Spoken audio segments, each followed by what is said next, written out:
What could have possibly gone wrong here? $455 million. That's how much EA purchased Titanfall developer Respawn for. DICE, BioWare, our studios have creative freedom and creative integrity, despite being owned by EA. That's what Vince Zampella, one of the founders of Respawn, said just after the buyout. But BioWare was placed on the brink of collapse by EA, forcing BioWare Montreal to build a game they didn't have time to make. DICE wasn't even given the time to finish Battlefield 5, and let's not forget that Titanfall 2 was cannibalized by the company as well. Titanfall was always a great idea, a launch title for the Xbox used for leverage in a competitive new generation console space. It was a shell of what everyone knew that it could be, a bit content complete, but it was nonetheless great. And then Titanfall 2 rolled around, and EA, who at the time was just a publisher, decided that they were going to flush every bit of it down the drain. Now, all those quotes that were just given are put to the test. Today, we're looking at what happened to Titanfall, but more importantly, at Titanfall 3, what we know, what's to come, and what we should all hope doesn't. This happens to be the last game I bought for the Xbox 360 and was eventually the first game I bought for an Xbox One. And there's something really unique about Titanfall, and it's mostly how it was handled and how it was absolutely demolished by its publisher and now owner. So today we're going to look at step by step exactly what there is to be worried about for Titanfall 3, what we know about Titanfall 3, and most importantly, how Titanfall has been handled as a franchise thus far. And it's not pretty. So today, we look at what is maybe EA's greatest mistake, and to get started, we have to look at where all of this began.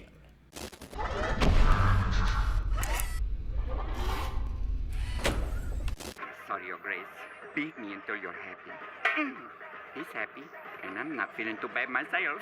When you Google Titanfall sales, you're going to get one of two kinds of results. The first is articles about how poorly Titanfall 1 sold, and the regret Respawn felt over one particular decision, and the second is how disappointed Respawn was with the sales of Titanfall 2. These are the circumstances that led to EA buying, essentially, the franchise.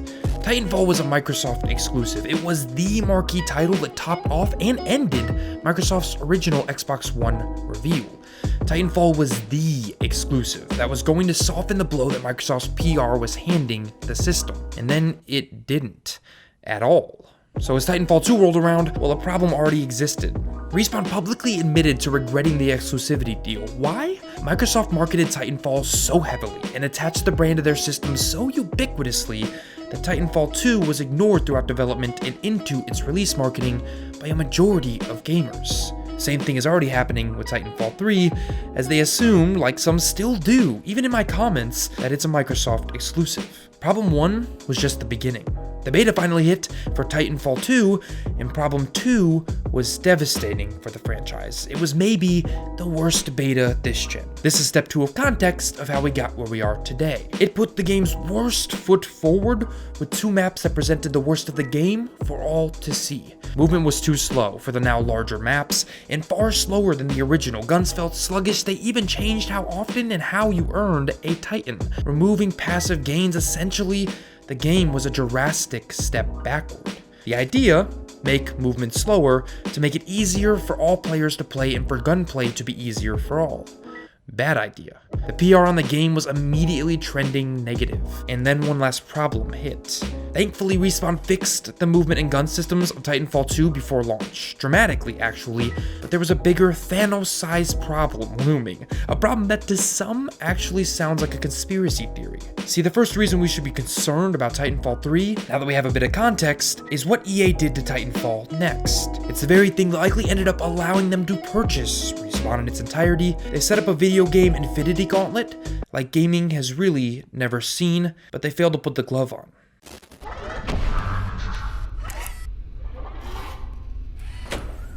Yes, we can! Ain't nobody finishing nothing! I'm sorry. Who are you? We're from the Union, and we say you don't have the right equipment for this job. Something I hadn't thought about recently is how much Titanfall has been treated like a corporate pawn in a game of chess. I've never quite seen anything like how EA has treated the franchise already. Titanfall 1 was given to Microsoft as a launch exclusive, which, as many know, is the worst thing you can do to a multiplayer shooter that you're attempting to build from the ground up. License it out. But EA and Respawn wanted the upfront money that those deals offer, the quote-unquote security. It was sent out to die. But what happened with Titanfall 2 was borderline suspect.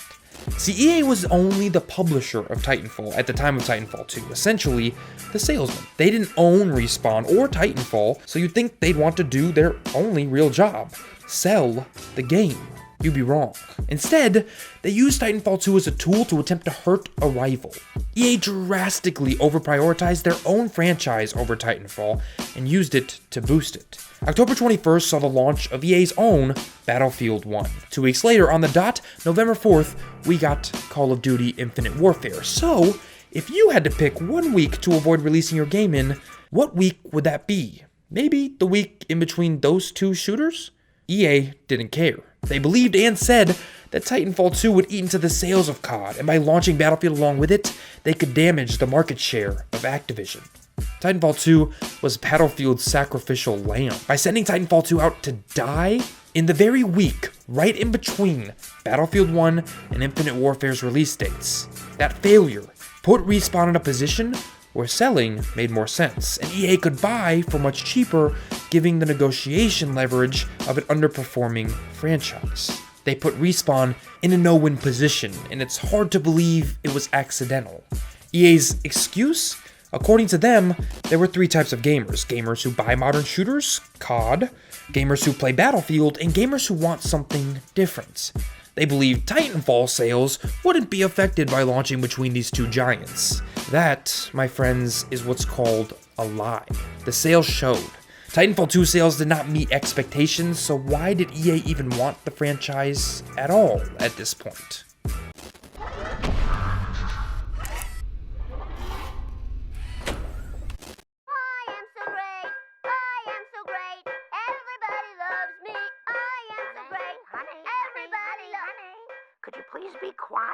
Some of you have never played Titanfall. Some of you may be wondering why it's even worth caring about Titanfall 3 and everything that EA has done to Titanfall thus far. That is a good question. Let's skip right past Titanfall 1, not because it wasn't great, it was good, but because it's worth looking at what Titanfall currently is. Titanfall 2 is a near masterful experience. It is everything that was promised when Respawn set out to innovate the multiplayer shooter space, but importantly, it bucked trends. Titanfall 2 is one of the best single-player games to ever be packaged in a multiplayer-first box. This isn't your typical, I guess what is now, 2019 FPS. In fact, years after release, going into 2019, it might be better. This is a single-player campaign that doesn't just do a great job of telling an engaging story, which it does, but it also treats you to 6 to 8 hours of genuinely inventive and unique gameplay.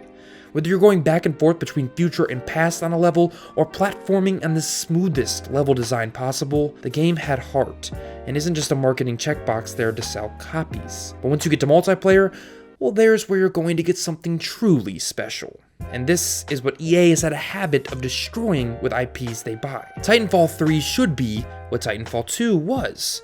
Multiplayer done right. It's accessible, it gives everyone a chance to get into Titan and have fun, but it's also deep, complex, and engaging. Sure, you can have fun on the ground running and gunning, but when you begin to understand the verticality, when you begin to understand Titan matchups, strengths, weaknesses, when you get a handle on things like the grappling hook, my god, does Titanfall turn into one of the most unique and flavorful multiplayer experiences you can have this gen. Titanfall is special. It is a game that didn't do nearly as much to gouge you for your dollar as other releases, but there was a reality hanging over Titanfall 2's head that in turn puts Titanfall 3 in tough spots that we have to address before we get to the future of the franchise. The biggest concern with Titanfall 3 is that it's Respawn's last chance with this franchise, which I'll talk about a little bit further, and that's important because now EA is selling the game, and EA is the worst marketing entity in the world. For this, we're going to take a page out of A Murder Dove. What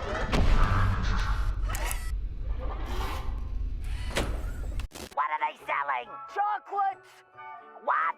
Chocolate! I can't hear you.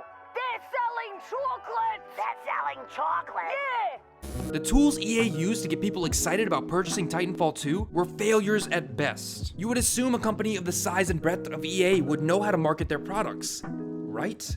The aforementioned quote from EA's CEO was a microcosmic example of EA's entire marketing push for Titanfall 2. The game was flanked by some of the most passive-aggressive marketing decisions gaming has ever seen. EA and Respawn made Twitter their playground in an attempt to push Titanfall into the minds and hands of gamers everywhere. Instead, they made the publisher, the developer, and the social media team a laughingstock. In fact, it got so bad that Respawn actually tried to distance themselves from the game's own official Twitter account. It was a nightmare. The account had a marketing team behind it and began taking shots at not only its competition, but other EA properties. One tweet from the official Titanfall 2 account seemed to be a direct shot at Battlefield 1 and Call of Duty's season passes, stating, "Remember when buying a game got you everything?" Another boastful tweet from the Titanfall 2 account was much more overt and decidedly less classy. Like an attack ad from a political campaign, it cherry-picked a negative quote from IGN's in-progress review of Call of Duty Infinite Warfare and juxtaposed it with a flattering phrase from the site's Titanfall 2 review, along with the hashtag #MakeTheRightCall. At a period of time when people were trying to avoid attack ads and the nonsense from traditional media, Titanfall 2 marketing was bringing it into the gaming space. And it all looked even more ridiculous when Respawn themselves tweeted out their congratulations to Call of Duty for their launch. The game's Twitter account then took matters into its own hands, trying to sell the game by bringing it up to just about anyone who mentions they may be thinking about trying a new game or just thinking about Titanfall 2. And it did so in the least enjoyable and most annoying ways possible. The biggest problem is that this was some of the most exposure the game had in terms of marketing. What all of this did was make not only EA and Respawn, but the game itself look like a desperately failing property. It gave the game this terrible, annoying, bad boy image that, thanks to the way the internet works, eventually began to be perpetuated by the game's community. People knew the game was struggling because its marketing was acting like they were down to their last dollar. Lawbreakers suffered from similar PR and marketing insufficiencies, and we saw what happened there. But Titanfall 2 wasn't without its problems that contributed to its demise as well.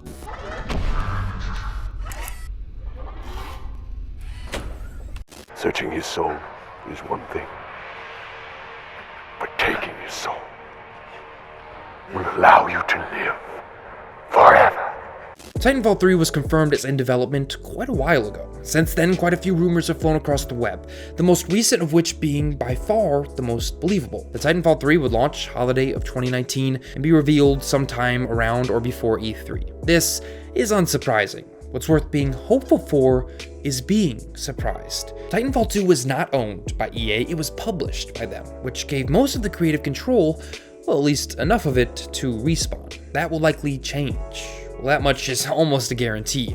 So let's take a look at what EA has done when other franchises have been taken over by them, or better yet, when they've been faced with risk-reward propositions on rebooting or continuing franchises on their own. See, Titanfall 2 is not an ideal game for the EA business model, especially not the new EA business model, which means that Titanfall 3, if it wants to be anything like that, won't be as well. It placed too large an emphasis on single player and did too little to monetize itself post-release. So let's look at Mass Effect Andromeda. Instead of putting BioWare's A-Team on Andromeda, they purged a studio, forced it into an FPS engine, and then pushed it out too early. Oh, and they closed the studio when all of that, surprise, surprise, didn't work out. Then they took a look at Visceral, the people behind the incredibly successful Dead Space series, realized they couldn't overtly monetize that, and closed the studio. They've cannibalized DICE, and maybe most importantly, let's look at what they did with ownership over the Star Wars license thus far. They took a studio like DICE and had them half-heartedly release what was nothing more than a ghost of what Star Wars Battlefront 2, the classic Star Wars Battlefront 2 was, and then took their chances at redemption and turned that into one of gaming's most abhorrently greedy products of all time. EA has earned its reputation as a studio killer, but more importantly, they specifically target already profitable IPs like Titanfall. Them outright owning Titanfall 3 essentially means that the game already has a hole to climb its way out of, and I wish that weren't true. Titanfall is one of the very strangest franchises currently alive within the gaming medium. It is a franchise whose sales seem to tumble with every single release, yet those sales have next to no correlation at all with quality.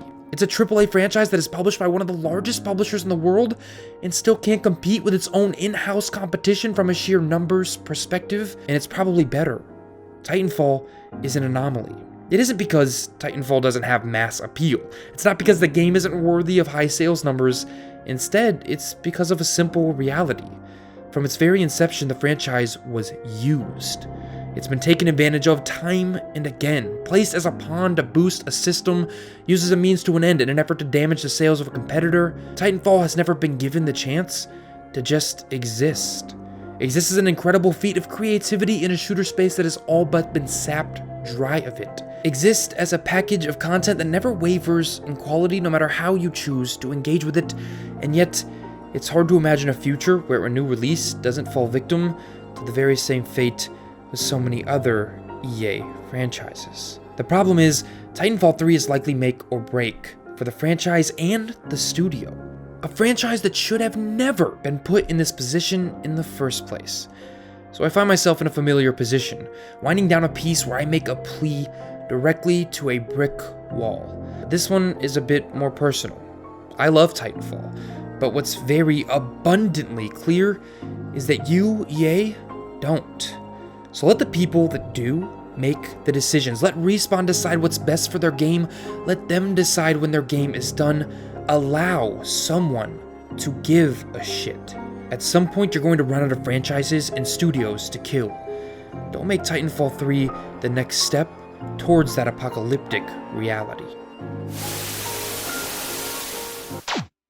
Well guys, that was it for today's video, and as always, sort of a dialogue. What do you think of Titanfall 3? What do you think of Titanfall as a franchise? What do you think of what this game is as a playable experience? Forget all the stuff that EA did. Forget all the stuff going on in the future. Just as a game, do you enjoy Titanfall? Did you play Titanfall? Why or why did you not pick it up? And most importantly, what do you want to and not want to see out of Titanfall 3 in the actual game? Let me answer those questions down in the comments below. Let's have a real conversation. And as always, if you enjoyed this video, hit that like button. If you're not yet a member of this team, press subscribe. I put out gaming analysis and examinations just like this one twice, sometimes 3 times a week. So subscribe so you do not miss any.